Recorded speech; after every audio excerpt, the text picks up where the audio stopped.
63 بيقول لي if you go bird watching، لو انت رايح تراقب الطيور او تشاهد الطيور، رايح تتفرج. تمام، يبقى انت رايح تتفرج بس. you mustn't get to. mustn't يعني لا يجب، ما ينفعش، ممنوع، الحاجة دي ما تحصلش. ايه اللي ما يحصلش بقى؟ get يعني تكون او تصل. to نقط to the birds من الطيور. طبعا انت رايح تتفرج بس، ما ينفعش بقى تروح تلعب مع الطيور وتروح تمسكهم وتروح تقرب منهم، يبقى انت ما ينفعش تروح تقرب منهم. تمام، يبقى طالما انت رايح bird watching للمشاهدة فقط، يبقى ما ينفعش ايه تقرب منهم. تعال نشوف يعني ايه يقرب بقى. close بالقرب او يقرب، far بعيد تكون بعيد، wide تكون واسع، tall تكون طويل. لا احنا قلنا ما ينفعش تقرب، يبقى هتكون close. 64 حبيبة لايكس. حبيبة بتحب نقط فوتوز. فوتوز الصور، بتحب تعمل ايه في الصور؟ اكيد تاخد صور، تلتقط صور.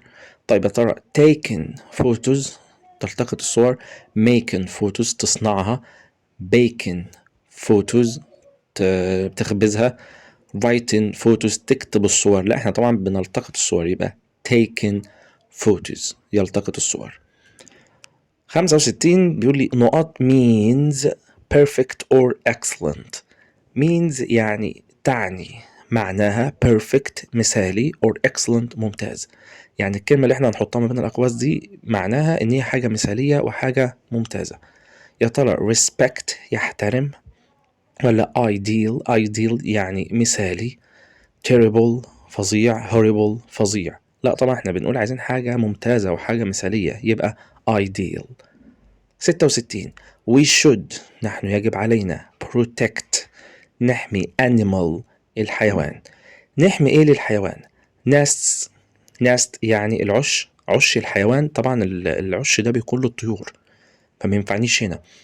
trees أشجار الحيوان، ولا habitats البيئة بتاعت الحيوان، ولا houses المنازل؟ طبعا هو ليه بيئة، ملوش بيوت، هو ليه بيئة، يبقى احنا لازم نحميه، نحمي الايه البيئة بتاعتهم، يبقى animal habitats بيئات الحيوان. 67 to give something away تعطي، هتعطي شيء ما. to help لكي تساعد، هتعطي حاجة عشان تساعد. أساعد مين؟ a person شخص، يبقى هدي حاجة عشان أساعد بيها شخص. or organization منظمة، زي منظمة كده أعمال خيرية أو كلام من ده. فأنت بتعطي حاجة عشان تساعد الناس أو تساعد منظمة. means ده معنى إيه؟ بدي فلوس مثلا، أو بدي حاجة للناس المحتاجين او للمنظمات. طبعا انت بتعمل ايه؟ بتتبرع بالحاجه دي، يبقى يتبرع. يا ترى donate يتبرع، support يدعم، volunteer يتطوع، participate يعني يشارك. لا انت بتتبرع بحاجة للناس للأشخاص عشان تساعدهم، أو للمنظمات عشان تساعدهم برضه، يبقى donate يتبرع. 68 when people عندما الناس نقط the environment البيئة. عندما الناس ايه في البيئة؟ يعملوا حاجة في البيئة. طالما بيقول لك كلام عن البيئة يبقى لازم يكون كلام كويس، يعني ما ينفعش نعمل حاجة ضارة في البيئة. طيب فعندما نحن ايه في البيئة، they want هم يريدون to protect it أو protect يحمي، هم يريدون ان هم يحموها، يبقى كده نعمل حاجة كويسة للبيئة.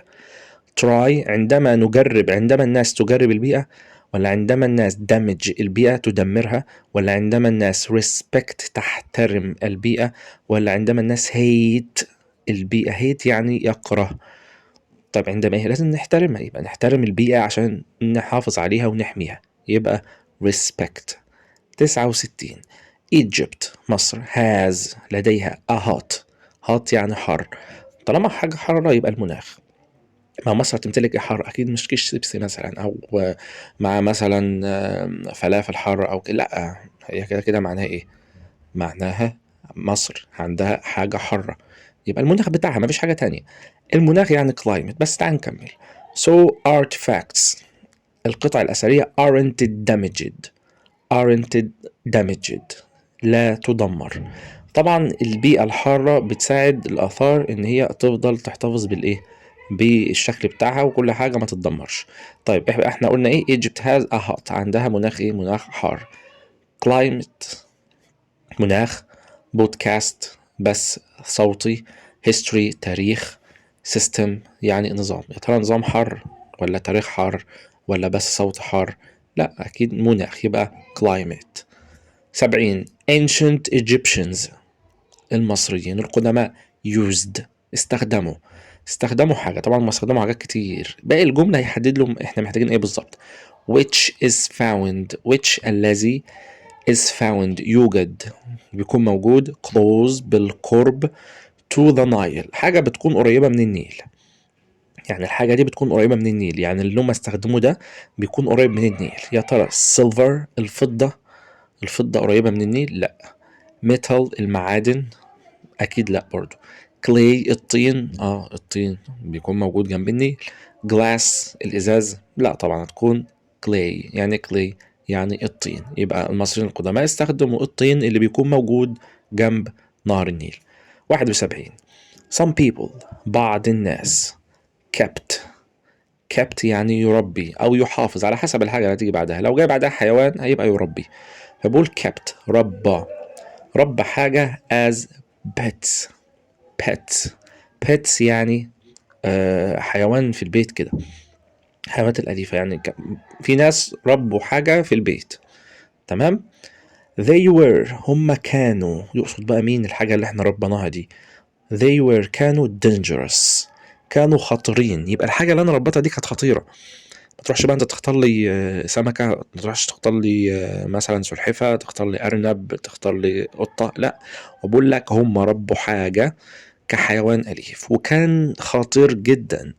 to look after إنك تعتني بيه، يعني الحاجة دي كانت خطيرة إنك تعتني بيها، يعني أكيد ممكن تأذيك. يا ترى lion الأسود، cats القطط، fish السمك، ولا birds الطيور؟ احنا قلنا طالما حاجة خطيرة يبقى لازم تكون حاجة خطيرة. cats القطط لا، fish لا، birds برضه لا. الخطير عنده هو lion مش lions الأسود.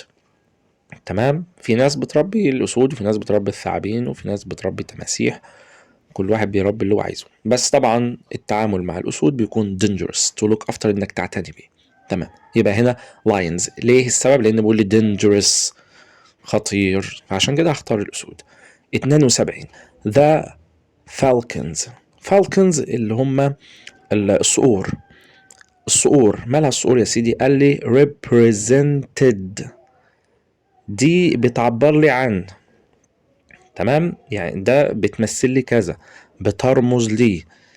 يعني لما الاقي شكل الصقر ده بيعبر لي عن ايه؟ بيرمز لي لايه؟ قال لي نقط in ancient Egyptian او ancient Egypt في مصر القديمة. ده بيعبر عن ايه في مصر القديمة؟ يعني لما كانوا بيرسموه ده معناه ايه؟ يا ترى grain بذر، ولا happiness السعادة، ولا wisdom يعني الحكمة والفصاحة، ولا seeds البذور؟ لا، هما كانوا بيستخدموا الصور دي عشان ترمز لهم للايه؟ للحكمة والفصاحة، يبقى wisdom. 73 the early bird early هنا مش معناها مبكر، لا معناها صغير. لو جت مع الحيوان تبقى معناها الصغير. the early bird الطائر الصغير نقط the worm يعني الدودة. عمل ايه في الدودة؟ اكيد هيمسكها. يا ترى كاتشن ولا كاتش ولا كاتشز ولا كات؟ التلاتة يخصوا يمسك، بس في يمسك وفي مسكة والكلام ده كله. طيب هنا انا عندي قاعدة بتقول لو اذا كان الفاعل بتاعي اللي هو في الاول ده the early bird ده الطائر الصغير، او اذا كان the boy الولد، او اذا كان the cat القطة، لو ده مفرد او احمد او محمود او اي حاجة، لو كان مفرد بما ان احنا بنقول ان هو مفرد شخص واحد بس او حاجة واحدة بس، الفعل اللي هيجي بعدها في المضارع بنزود له اس. تمام. الفعل اللي هيجي بعدها بنزود له اس او اي اس، يبقى هياخد لا اما اس لا اما الاي اس.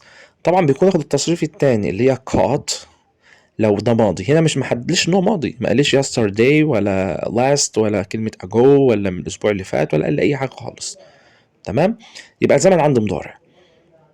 كاتشن اللي في الاول دي غلط. كاتشن دي محتاجة am او is او are او was او were عشان اكتبها ing. مفيش ولا ام ولا از ولا ار ولا اي ان جي، فهنشيل كاتشين. يبقى شلنا الاخيره كات لان مفيش زمن ماضي، وشلنا كاتشين لان محتاجه مين؟ ام واز وار واي ان جي، او واز وير واي ان جي برضه، ودي مش موجوده معايا. فضل عندي كاتش يمسك، والكاتشز برضه يمسك، بس الكاتشز لو الفاعل مفرد والكاتش لو الفاعل جمع، ده في المضارع البسيط. طبعا انا عندي هنا وبقول للطائر الصغير ده مفرد فيبقى كاتشز، وبزود اي اس لو كان اخر صوت عندي في الكلمة صوت الشين او صوت السين او حرف الاو. طبعا كاتش منتهية بحرف بصوت الش كده، يبقى هتاخد اي اس. تمام، يبقى عندي هنا كاتشز لان زمن مضارع بسيط، وخدت اي اس لان اخرها حاجة من التلاتة، صوت س صوت ش وحرف الاو. تمام. 74 نركز هنا بقى، لان 74 و75 و76 دول امثال، يعني حكم كده بنقولها. بيقول لي 74 the bird، the bird الطائر who dares معناها يعني يتحدى حاجة، to fall بتحدى السقوط، ده المعنى العادي، بتحدى السقوط is the bird، هو الطائر who learns يتعلم ان هو. طبعا اكتر طائر بتعلم الطيران اللي هو كان هيقع كذا مرة، كل ما بتقع بتحاول انك تنهض تاني، عايز تطير تاني، فبكده بتتعلم كويس. ده معناها ايه بقى؟ ان هو اللي عايز ينجح لازم يخاطر، لازم تروح في مخاطر، لازم تقع، لازم تخسر حاجات كده عشان توصل للي انت محتاجه. يبقى هنا دي معناها من يريد النجاح ما يخافش من حاجة، لا يهاب المخاطر. يعني اللي عايز ينجح ما يخافش من حاجة. نفس الوضع هنا، المعنى بقى اللي هو العادي بتاع الجملة، ان الطائر اللي عايز يطير لازم يتعلم ويتحدى السقوط بتاعه. تمام، يبقى من يريد النجاح لا يهاب الايه؟ المخاطر. طيب، هنا طبعا عشان اكمل الجمله بتاعتي بيقول لي فلاي يستطيع الطيران، يتعلم الطيران، سويم السباحه، كراي يعيط، ووك يمشي، لا طبعا تبقى learns to fly يتعلم الايه؟ الطيران. 75 بيقول لي it's not only fine، it's not only يعني ليس فقط، ليس فقط fine ايه اللي هو الحلو، fine يعني كويس، which make fine birds الذي يصنع fine birds الطيور الحلوة، الطيور الجميلة.